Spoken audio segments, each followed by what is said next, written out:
Hello, hello, and welcome to the Tuesday show of Maximum Growth Live. I'm your host, Jay Ruane, CEO of FirmFlex Social Media Marketing for Lawyers.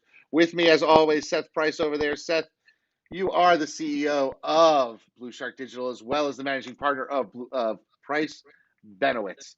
How is your week going this week, Seth? It is going well. I feel like we're on this treadmill. I'm kind of over the COVID thing. I wish we could get back to the office. And I sit here seeing so much potential. The suburbs seem like they're moving, but the city's still not there. And I just, I go, it's the emotional roller coaster. There are days I'm like, hey, I'm lucky that we're still alive. And there are days when I'm like, man, we have so much opportunity. I can't wait to get back to some semblance of normal. Yeah, well, one of the things that's going to impact my semblance of normal is something called turnover. And last week, we had turnover in two positions in my office. And one of them was not anticipated, but at some point we knew it was going to happen. The other one was absolutely necessary for the benefit of the business. And I wanted to talk to you a little bit today about turnover because it's something that not a lot of lawyers talk about regularly. You often see in the forums the question, when do I fire somebody? And I think if you're asking that question, you already know the answer. You're just looking for justification from other people. But we are of the philosophy of hire slow, fire fast. And you've heard that a lot of times, and a lot of people do that. Let me tell you what my situation was in the last week, and we can talk a little bit about that. We had an intake team member who came on during COVID, and COVID has been a little bit of a challenge for us in training the intake people because you can't just sit with them, right? Believe me, I get it. I just had I had brunch on Saturday with three of our intake members who I had never met in person, and they'd never worked out of the office. They've been hired during COVID, and it's like that extra touch point. It's not the same. The culture isn't there. They don't know the firm and the lawyers as well, so they can't sell as well. It's frustrating, but continue. Yeah, yeah, and that really was the problem. And I think part of the problem was we trained as best we could using the old mindset of how to train somebody. And the new paradigm of people being remote requires a new way to approach training. And we just didn't implement it. So I'm going to chalk this up to being a failure on my part for not training the person the right way and getting the right sort of mental attitude. I mean, she's a good person. She meant well, but it's one of these things we talk about. Listen to the recordings, and 6 weeks, 7 weeks in, we're starting to see things that should not happen on day 2 or day 3, and would have easily been caught if they were sitting next to somebody. And after multiple instances of no, you can't do it that way, we just decided to part ways Well, because that was the right thing to do. let me ask you a question, because obviously we struggle with this as well with recent hires. There's two issues, right? One is, are you doing your interviews in person? Because if they are virtual, you just lost a huge data point. And the second is, how are you instilling any firm culture? This doesn't sound like a cultural issue, but it may be something on the front end. Is this something that maybe could have been picked up on the way in? We had a similar burnout in our intake team. And I'm not sure, again, there's whether or not we've changed how we're recruiting, when we're not getting as the data points, whether people are breaking, the emotional roller coaster slams people at the bottom and they don't recover, or finally, part of what's great about the firm, it always amazed me, right? I started this firm with Dave, two schmucks start a firm. Next thing you know, you pick a name and people are like, oh, it's a thing. I always remember like, oh, Price Benowitz. I was like, just two random names we put together. But then as soon as you say it's a thing, it's a thing. So you've created a culture, then you're sort of instilling values there. It is much harder to keep that stickiness together when you don't have that tactile interaction. And so, look, there's turnover no matter what. You're not going to be 100% on hiring, but I feel like we are struggling that much more during this time. The good news being that pre-COVID, the economy was such that if they decided they weren't happy on one day, they could walk down the street and get 17 other jobs. That doesn't appear to be the case right now. So the good news is I feel that some people that were on the bubble have doubled down and are giving much more sort of a chance to the current job rather than saying, hey, you never know, I can go anywhere. And I feel like That is the only positive I'm seeing in the other direction. That before, if you had an administrative person and they hit rock bottom, they could go out and get a waitering job. That doesn't Right. exist right now. Right. Yeah, that's certainly something that a lot of those fallback positions are just not there anymore. And so that was a challenge for us, and it's also a challenge, when you lose somebody, even if it's as simple as a receptionist position, that's going to increase the weight that other people have to carry until you can get that person, uh, uh, get that seat filled again. And And you won't be able to get as many touches. People won't be able to. Oh, that's Dave. Oh, that's John. It's like you're going to be much more myopic in your view of the firm, and that's what I took away from brunch was they can learn about people through Trainual. We have a really in-depth training. We can give people bios, but I am now going to go back and do more Zooms and videos to try to get that extra personal touch with these new people at the firm because they've joined the firm. They've never been in the building. I mean, they may have been there for a day or so of training, but it's just such a different ethos that, turnover is always an issue. And I feel very proud of the fact we've gotten it down. And, even though you may see X number of turnover a year, I always look at the list at the end of the year and say, who did we want to keep that we lost? And usually that number is pretty low. The next question is, how can you try to make less of those mistakes on the way in so that you don't have that? I mean, there's a certain amount of turnover at my firm we want in the sense that there is a training program for intake that goes and cycles through 2 years, assuming people don't move into management. So we know that they're turning over. Certain administrative positions will hire somebody who's not going to be a lifer, who's looking at law school for a paralegal spot, because we think we're getting a skill set that and a caring that we can't get otherwise. That said, that leads to a certain amount of turnover. And right now, it's one of those moments where a lot of people were jumping ship for law school that were thinking about it. A lot of money was thrown at them. It was a safe time to sort of get there and get it over with. And so we probably had some extra people opt for law school where we might have had an extra year or two to wait than we normally would. Like, hey, if there are no jobs coming out, I might as well use these years. That's been a real sort of thumb on the scale for us. Yeah, so that was my first issue. The other issue that we had some turnover was within our marketing department. And I know I'm blessed in that I have a marketing department. A lot of people outsource it to vendors and they aspire to that. But you got to remember, I'm 20 plus years into building this. And we had somebody who, came to us, had a skill set. She's phenomenal at what she does. But she had also come to us after going and getting a graduate degree in social work, which is where she has a lot of passion, right? And it's been phenomenal having her during this time of just unprecedented strife of health issues, of civil rights issues.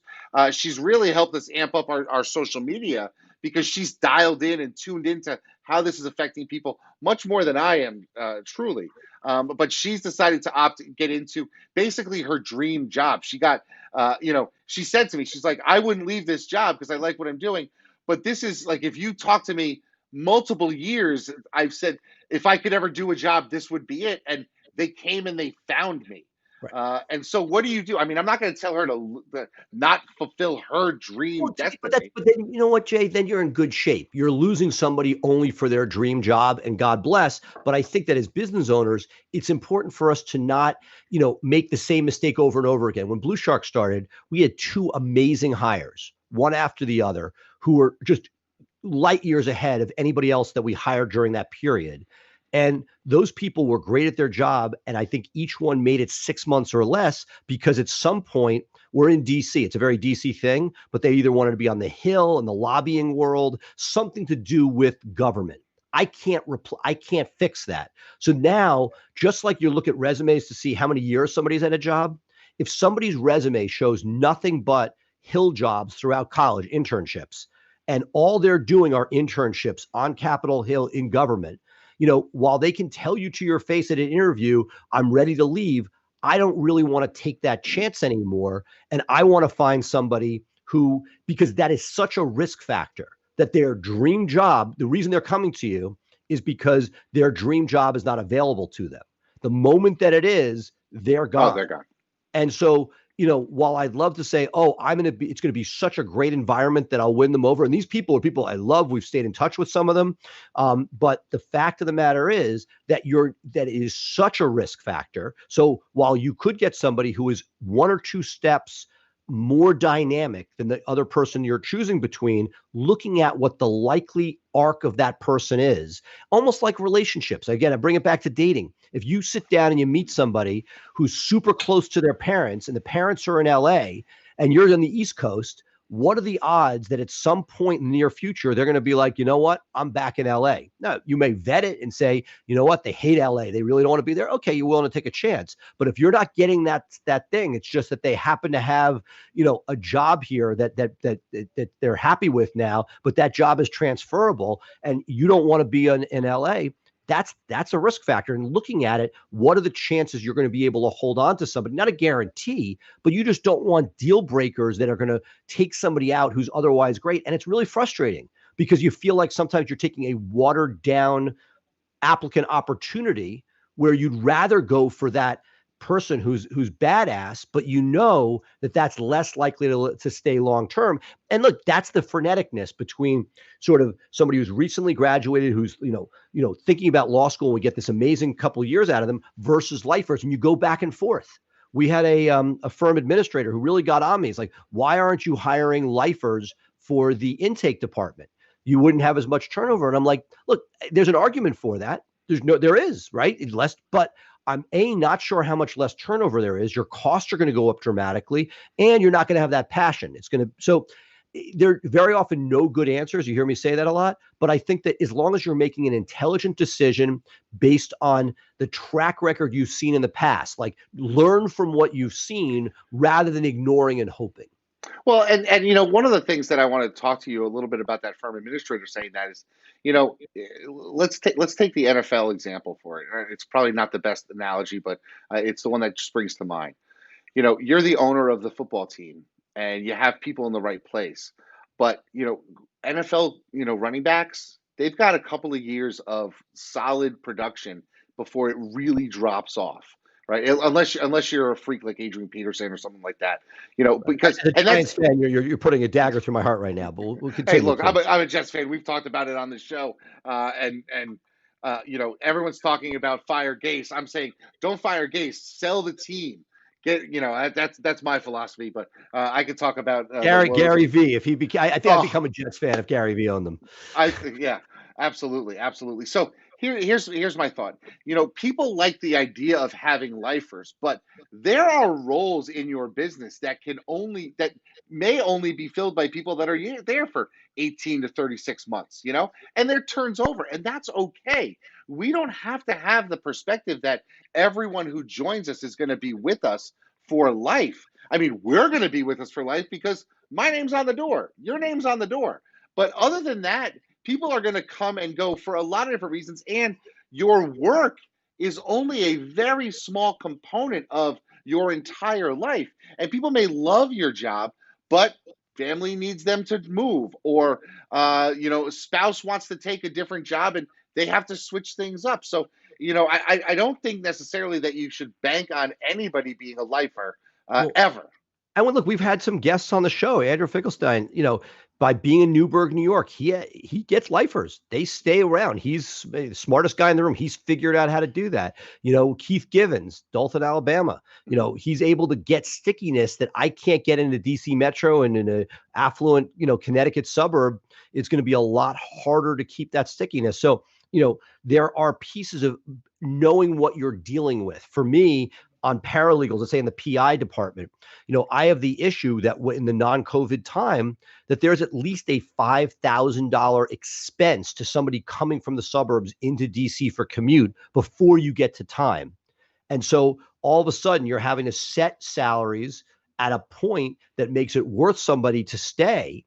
And that it is tough. We have, again, I feel like you learn, we've grown, we've had as solid a team over the last year plus as we've ever had, but we've learned a bunch of lessons where somebody comes from the suburb for more money, but realizes that there's no free lunch. And all of a sudden, that commute becomes problematic. So that's why, and we've talked about this on the show, I think that I hopeful that the new normal, which will include significantly more telecommuting, even if it's not 100%, a much more liberal view towards it, multiple days as needed, that is going to allow for stickiness to prevent turnover, that before the rubber would meet the road. And if I were to chart departures, I got to think that about half the departures have come for some sort of commute related issue. And that when you're able, and look, some of it's happenstance, it could happen to you. Some significant other moves somewhere else. But the idea that you could take that off the table to a great degree, that anybody could do a commute 1 or 2 days a week, but 5 days a week is brutal, especially with young kids, that we're going to be allowing that. Like, I am hopeful that the new normal creates some additional stickiness that you might not have gotten in a pure commuting world. Yeah, it's interesting. I live in a suburb of New York City, and all of the other parents in the neighborhood, both men and women, who have that morning train into the city, have all been saying, I love this. I don't want this to end. I'm getting 2 hours of my life back. I'm having dinner with my kids instead of tucking them in bed and then going downstairs and eating a cold sandwich. They're loving it. And I think business is going to change. But I want to talk a Well, little bit about, again. go ahead. Go ahead. So I want to talk about turnover among the lawyers in an office. And this is something that I've had to deal with, you less so, I think. And it's because I have traditionally hired lawyers right out of law school. And I think that's been a problem for me with turnover because they come out, they're excited, they got their very first job, and they haven't really seen the world. And then they get hit with being a lawyer and doing what's necessary. And then after 2 years, 2.5 years, they start thinking, okay, well, I need a change now because that's my whole life has been 2 to 3 to 4 years, and then there's a change. And it's just sort of built into their DNA at that point that after 3 years, it's time for them to move on to something else. And so I've had turnover of young lawyers, and they say, "Well, I don't want to practice in your systems anymore. It's time for me to get another job."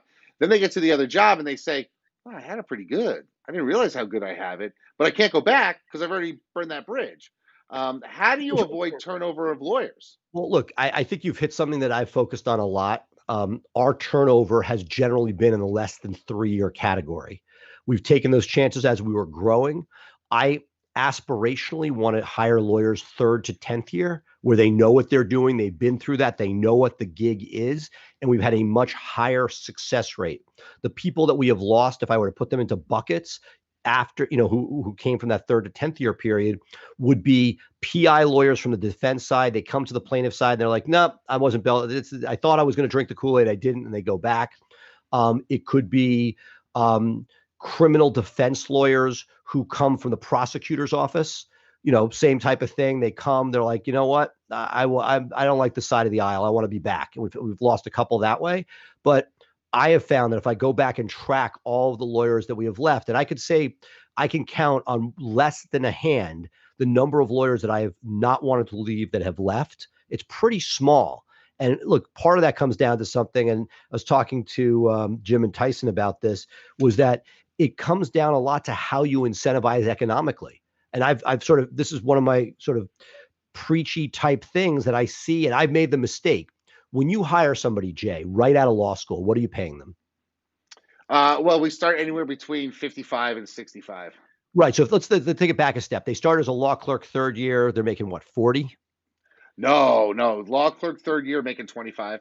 25. So $25 an hour. I'm sorry, $25 right, an hour. which is close to 50. Which is But yeah. right, so they're making 50 if they're working full time by the end. So their on ramp is 45, 50. They pass the bar, maybe they're at 55. Right. Right. Okay. Again, every market's different. I'm just trying to follow along with you. Okay. A year in, what are they making? They're now a second year, their second year with you. 60 to 62. Okay. The problem is if they clerked with you and they now have 2.5 years at Ruane attorneys on their resume, the market is seeing them worth 80. Right. And it sucks, but it's true. And to me, that is the greatest sort of, and I see it in the PI space worse than any. I think criminal, you get a little bit of time, but that what I am seeing is that if they're trained, God forbid it's 2 years, but at least a year, by the time they could say, I'm a second year, and again, if you've given them trial work, if they've actually been in the courtroom, which is tough to do it without experience, but what I have found is that is where our turnover is. And it's sort of known turnover because I hired the person at 50, 55, 60. I'm not making that mental leap to 80 with rare exceptions. And we have started to do it because if we really want to keep somebody, they're getting money. I need to get them from 80 and I need them at six figures sooner rather than later if that's the guy I want to keep. But I know full well that if I have somebody that went 45, 50, 55, 60, there's going to be a delta at some point where the market is going to appreciate them more than I do because we know the flaws. We're still training them. It's the devil they don't know on the outside. They need somebody. They got a year of training. Boom, they can grab them and run, and they'll pay 75 without thinking. And that is where I see a lot of law firms losing people. One of the reasons I advocate so much when possible, harder on the plaintiff side, but I think easier on the criminal side to do things as a percentage of gross revenue, because otherwise you're treating everybody the same. And the idea that when you get a rock star, if you get a rock star that's producing $400,000 in revenue, they should be making six figures, even if they're a second year, to me. Like, because they're making you money. You have 300,000 off the top. You could put it towards overhead and marketing and profit. But that if you sort of say, you know what, I'm not paying that person six figures, I'm going to keep them at 60, the market's going to correct and that person's going to leave. So I think when you look at attrition and turnover, some of it is avoidable if you can figure out what the most you could pay somebody is and stay profitable rather than what is the least you look. You'll make more money on the bottom line for that year with the $60,000 person, but what is the cost of training the next $60,000 person? Yeah, and that's one of the things that's been a challenge for me through this whole process is simply, trying to hire somebody who's got 5 to 10 years experience. They've already built their way of how they handle cases, and I am so system oriented that when I tried to bring those people in, I got them ignoring my system, saying, no, no, I know how to do this. And I said, no, no, we have a system. We do it this way so that we can, our files look the same in every situation. And they get letters about this every way. There's nothing worse to me than having an associate say, well, I just sort of explained it to them in the hallway and they took that deal. No, no, no. We paper our file. We have an offer letter. We do it this way. But then you have then you're Cravath. You have to, when I was at Cravath, they took no laterals. They brought everybody up. There was the Cravath way. They had the letter was done this way. When there was a funeral, everybody walked in processional the same way. Like they had their way and you had no choice but to do it. That's where it is. But if you don't figure, then if you're going to do that, those people that learn your way have a value to you that if you don't pony up, you're going to have them going out, in which case it's just going to, the cost is even greater to lose somebody because you're not willing to take the lateral. I said, you know what, I'll give up on some of that. And I fight it. I have people with some wackadoodle ways of communicating with their clients. They're great lawyers and they communicate, but I have not been able to systematize nearly as much as you. I've had to sort of say, you know what? This is an amazing practitioner. I can't replicate this person because they care about their clients. They can sell. They are amazing practitioners, but they're not going to drink the Kool-Aid of papering the exact same way. And so that figure out where your breaking point is, what you can live with and what you can't live with. Yeah, it's a real challenge. So here's another question I want to talk to you about turnover, and this is something that it's been suggested to me, but I have my own perspective on it. Do you do exit interviews? Great question. We do, even beyond my wishes.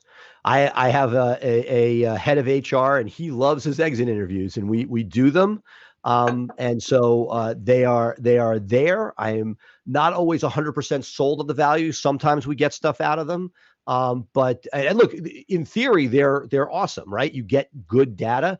I almost feel like it needs to be done. The exit interview itself creates dynamics that, and I remember doing an exit interview myself when I left law firm way back in the day, that there's almost too, you want not the emotional piece of that last day. You almost want to wait a week. I'm just making this up off the top of my head, but the idea of what is really their feeling, not something that's twisted in emotion that day. So again, if there's a red flag saying, hey, the managing partner is too difficult to deal with, yeah, we want that data coming back to us.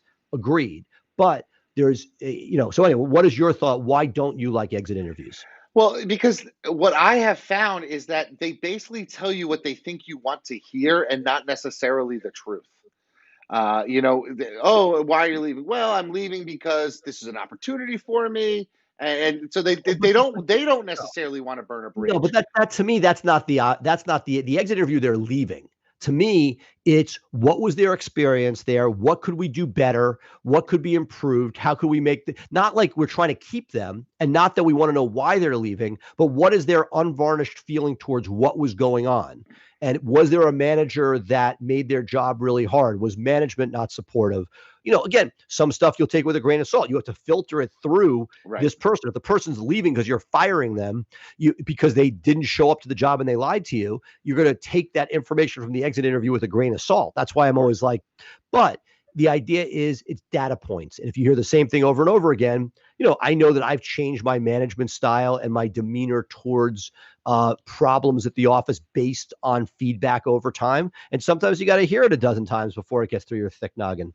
So here's something that I want to put out there for people, and this is something that I've toyed with, and I actually haven't done it myself. But with the ubiquitousness of social media, it's very easy to do. But one of the things that you can actually do in your firm is create an alumni association. And I've been Absolutely. and I've been thinking about doing this because, like, for example, Jessica, who's a young woman who's a phenomenal attorney, and was with me for about 18 months before she transitioned to the civil side. And I knew she was always going to go their way, but she was confronted with some criminal issues in court, in pressure, this woman stepped up and did the right. I mean, I am so impressed with her legal skills, and I've told her this. She got married this weekend. I'm going to send her a bottle of champagne, that type of thing. But I'm thinking there's something there to put together all of my former associates, all of my law clerks, even support staff, and create a group for them because they all are friendly. I see them engaging with each other, and sort of mine that alumni association for referrals back to us, sending them referrals in their new practice area. Because I want everybody who leaves me to succeed. I don't wish harm on anybody because it reflects on me if they're successful. I think. Right. But I that's look. the attitude I've that I'm seen a taking. couple. Like, yes, and my feeling is, I look. Morgan Lewis. I was Swidler in Berlin. Got bought by Bingham McCutcheon. So technically, I'm now a Morgan Lewis alumni. They invited me to a networking and yoga virtual workout the other day. I thought it was the funniest thing ever. I've been to their cocktail hour. So I love the fact that they are keeping that network, and we do that informally. People come back to our semi-annual rooftop parties. Friends of the firm. We send the holiday gifts to them. So yes. I have found, this is probably a topic for one of our next Tuesdays, is that we have two categories I put people in. There are people when they leave that they burn the ships, using the Columbus Day, analogy, and that there are people that the only way they get by is to do it. To me, it's foolish. I get more phone calls after people leave saying, "Hey, what's the skinny?" Like we maybe the final talking point on turnover, I'll turn into this, which is when we had Jack Newton on from Clio, he said something which was a big takeaway for me is, stop worrying about who they give you as references. Of course, those are good. Spend your time figuring out who they really worked for and who you can get to. I did that. Somebody who was amazing on paper. Turns out when I got through to their boss from two times before, I was able to get the straight skinny. That was a poisonous situation. We dodged a huge bullet. So to me, and what look, bring this all the way back, doing the stuff outside the box, but knowing that a certain number of people that leave you, the only way they get through life is sort of saying, hey, that was the place. People leave, they either loved it or they hated it. I don't see a lot of in between. And I think some of it is just what drives people. One of my favorite associates when she was with us, I hate to use the word associate, but she was amazing with us. But the only way she could get out was to put her own shingle out and sort of and it took a lot of years before we rekindled the friendship. But that was what drove her. She needed that fire in the belly. The criminal defense lawyers need something to drive them. And I think that is why, like, this, idea that there's a panacea of this amazing alumni group, speaking to people like Hanel and the lawman Umansky, I remember they were many years ahead of me, and they would have people leaving under dubious circumstances to compete across the street. And we've talked about it on the show. I think it's worthy of more time, but how do you balance that? You want to stay in great touch with everybody, but sometimes people need a bit of a leash to sort of like have that sort of independence. Hopefully you can then bring them back under the tent over time is my wish. Yeah, absolutely. And I've had people leave ostensibly to say, and I know they're muttering under their breath, all right, I'm leaving. I'm going to crush Ruane. I'm going to go right at him. And then, a year, 16, 18 months later, they're saying, boy, man, you taught me a lot, but there's a lot that goes into running one of these firms. And I didn't realize how much work you actually had to do. And so when they start to see all that we do, I don't want to say, oh, you make it look easy, because Seth, I know you work really hard at making it look easy, but there's a lot of late nights and early mornings and a lot of work that goes into building any sort of operation. And when you have that turnover, you can feel like you failed, but recognize that your firm is a living, breathing thing, just like anybody else. And there are going to be people that come into it and people that leave at different points. And I mean, a year and a half or 2 years ago now, I had someone leave and come back within a week, and came back, hey, elevated to management, doing everything right, because, I think he got the perspective of, I saw what was out there and realized, no, I knew I was in the right place and I needed to get back there as quickly as possible. So that's the Right. way, But also he didn't burn down the house on the way out the door. no, And not at that's all. the difference. Yeah, that's the Well, difference. Okay, it's great so stuff. this is a great conversation, because turnover is something that happens, and really all you ever hear about is, should I fire somebody? Should I not fire somebody? But there's a lot that goes into it. So I'm glad we sort of unpacked that and did it. But what we're going to do now is we're going to take a quick break, and when we come back, we're going to have Ryan McKean with another book review on his segment, Just Book It. So hang tight, folks. We'll be right back.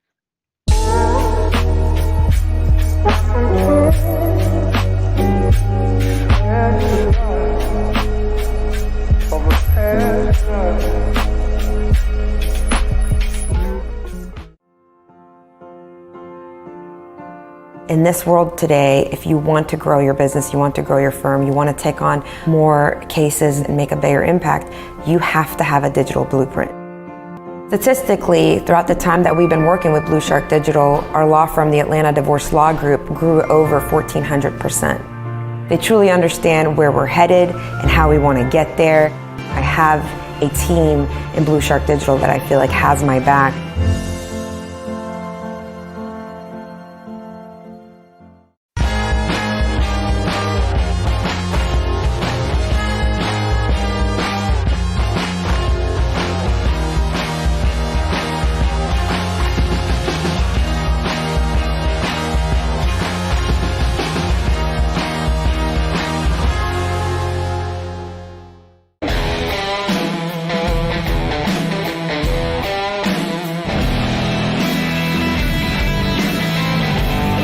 Hi, it's Ryan McKean here with this week's episode of Just Book It, and I'm really excited to talk about this book.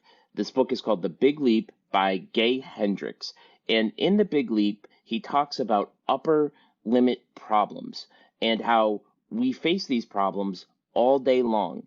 And you see this play out a lot in the Maximum Lawyer Facebook group. I see it play out in my own life, where we know maybe what it is that we should be doing. We know the actions that will bring us closer to happiness, bring us more financial success, allow us to help more people and to live our value and to show our value to the world. And yet we don't take those actions. And sometimes those actions are simple and sometimes they're complicated, but a lot of what Gay Hendricks talks about is in between the ears. So The Big Leap deals with self-limiting beliefs. And really, what a self-limiting belief is at its core that Hendricks discusses is that, you are limiting yourself because you are fundamentally flawed and afraid of happiness, that we are blocking the happiness loop in our life. And, Gay Hendricks in his book argues that happiness is unlimited and that we should seek happiness and feel it. There are a number of ways in which we sabotage happiness, which could be worry, which could be, and you see this too. I've seen it in our own business where things are going really well, and yet people get really stressed out at that point because they are sabotaging their they're hitting that upper limit belief that they are somehow not deserving of this happiness. We can self-sabotage in a number of other ways. We can criticize others. Being critical of others is a way of projection and dealing with that self-limiting belief. We can deflect, we can argue with others, and these are all ways to self-sabotage our happiness. And what Gay Hendricks argues is when you're starting to feel that, you need to, in his book, he talks about, like, if you have a ball in your hand, you need to recognize that, and you need to drop that ball. You need to drop that ball of worry and ask how this situation is going to lead you to greater happiness. And it's profound when you start thinking that our brains are limiting ourselves and limiting our enjoyment of happiness because at some fundamental level, we believe that we do not deserve success or success is fleeting in general.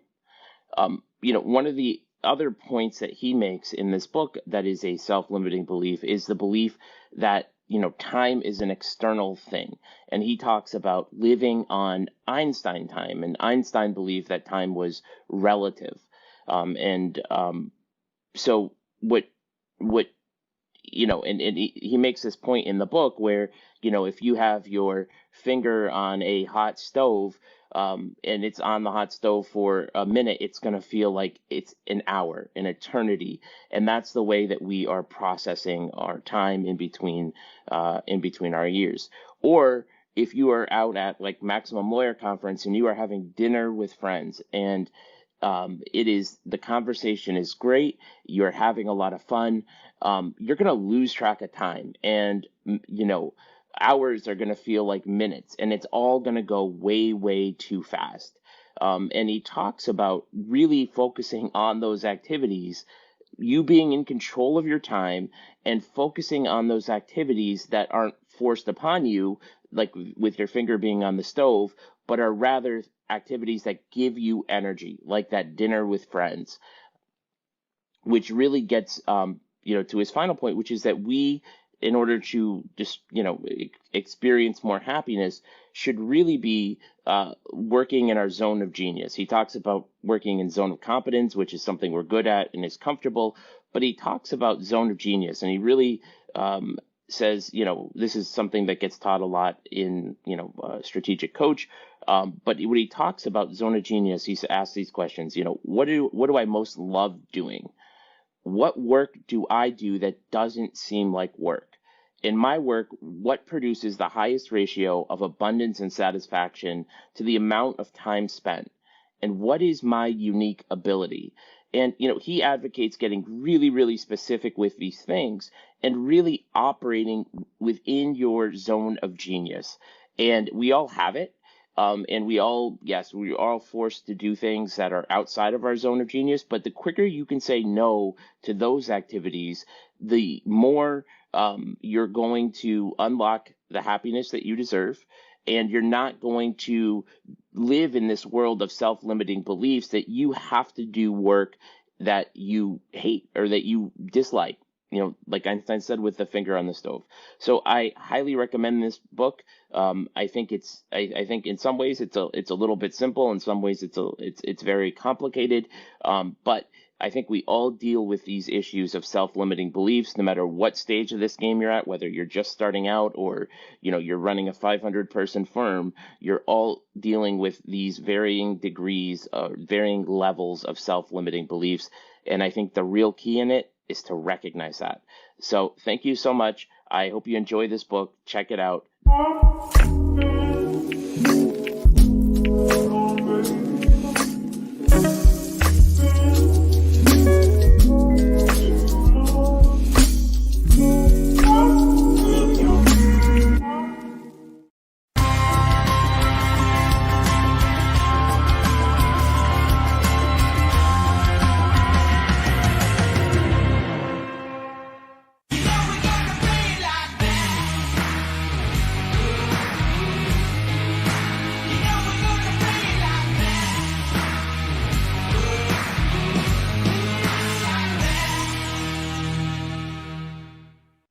Okay, Seth, great review by Ryan. Phenomenal stuff about turnover. This is a great week. We're going to let it go right there. We just want to let everybody know, tune in on Thursday for our Thursday edition of Maximum Growth Live, where we go over our 10 growth hacks for 2021. It's a show not to be missed. I'll talk to you then, Seth. Sound good? Sounds great. Awesome. He is Seth Price. I am Jay Ruane. We are Max Growth Live. Thanks, and we'll see you on Thursday, folks.